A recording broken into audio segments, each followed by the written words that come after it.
Indian festivals అన్నిటికీ ఒక్కొక్క కథ ఉంటుంది కదా! సో, నాకేమనిపించిందంటే సిరీస్ లాగా చేద్దామని చెప్పి పోలాల అమావాస్యతోటి స్టార్ట్ చేశాను.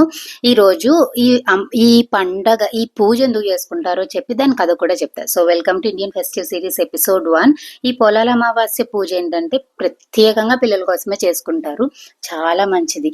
ఈ పూజ చేయడానికి ఫస్ట్ ఏమేమి కావాలో చెప్తాను. ఫస్ట్ నిత్య గౌరి పూజ చేసుకొని, ఆ తర్వాత దీనికి పసుపు కొమ్ములతోటి పుస్తులు కడతారు. అండ్ దెన్ వాటిని కంద మొక్కలు, తల్లి మొక్క పిల్ల మొక్క కింద తీసుకుని పూజా మందిరంలో పెట్టి ఆ కంద మొక్కకి పూజ చేస్తారనమాట. దీనికి ఒక కథ ఉంటుంది. ఆ కథ ఏంటంటే, పూర్వం ఒక బ్రాహ్మణ స్త్రీ తనకి పిల్లలు పుట్టి చచ్చిపోతూ ఉండేవారు. అందుకని చెప్పి ఆవిడతో ఎవరు మాట్లాడేవారు కాదు. ఆవిడని పూజలకి పేరెంటాలకు కూడా పిలిచేవారు కాదు ఎవరు.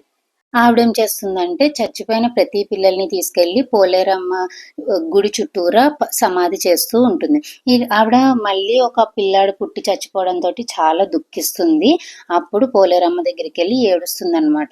ఎందుకు నాకు అస్తమాను పిల్లలు పుట్టి చచ్చిపోతూ ఉంటారు, నాకు పిల్లలే పుట్టారా, నాకు నేనేమన్నా పాపం చేశానా అని చెప్పి బాధపడి ఏడుస్తూ ఉంటుంది. అప్పుడు పోలేరమ్మ వారు ప్రత్యక్షమై ఆవిడకు ఈ విషయం చెప్తారు. నువ్వు పూర్వజన్మలో నా వ్రతం చేసేటప్పుడు వ్రతభంగం చేస్తూ ఉండేదానివి, నియమాలు సరిగ్గా పాటించేదానివి కాదు, దానివల్ల నీకు పిల్లలు పుట్టి చచ్చిపోతూ ఉంటున్నారు అని చెప్తుంది. ఈ పోలాల అమావాస్య అప్పుడు అడుగుతుంది ఆ బ్రాహ్మణ స్త్రీ, పోలాల అమావాస్య ఎప్పుడు చేసుకోవాలి అని.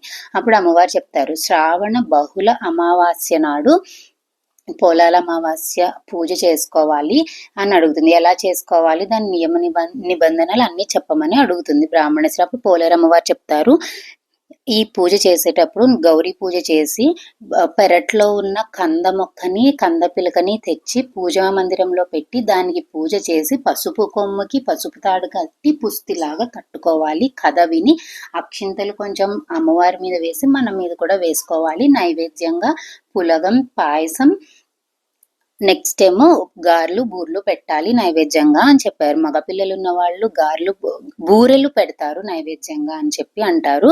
సో ఇది ప్రతి సంవత్సరం, అందుకని పిల్లల కోసం చేసుకుంటారనమాట. ఈ పూజ చేసిన రోజు మనం ఆహార నిబంధనలు కూడా పాటించాలి. తరగని కూరలే తినాలి, అంటే తరగకూడదు, చాకుతోటి తరగకుండా ఉన్న కూరలు వండుకొని తినాలి. అలాగే మనం పూజ చేసిన అక్షింతలు అమ్మవారి మీద కొంచెం వేసి మనం వేసుకుని మన పిల్లలకు కూడా వేసి మనం తయారు చేసిన పుస్తల్ని మన మెడలో కట్టుకోవాలన్నమాట.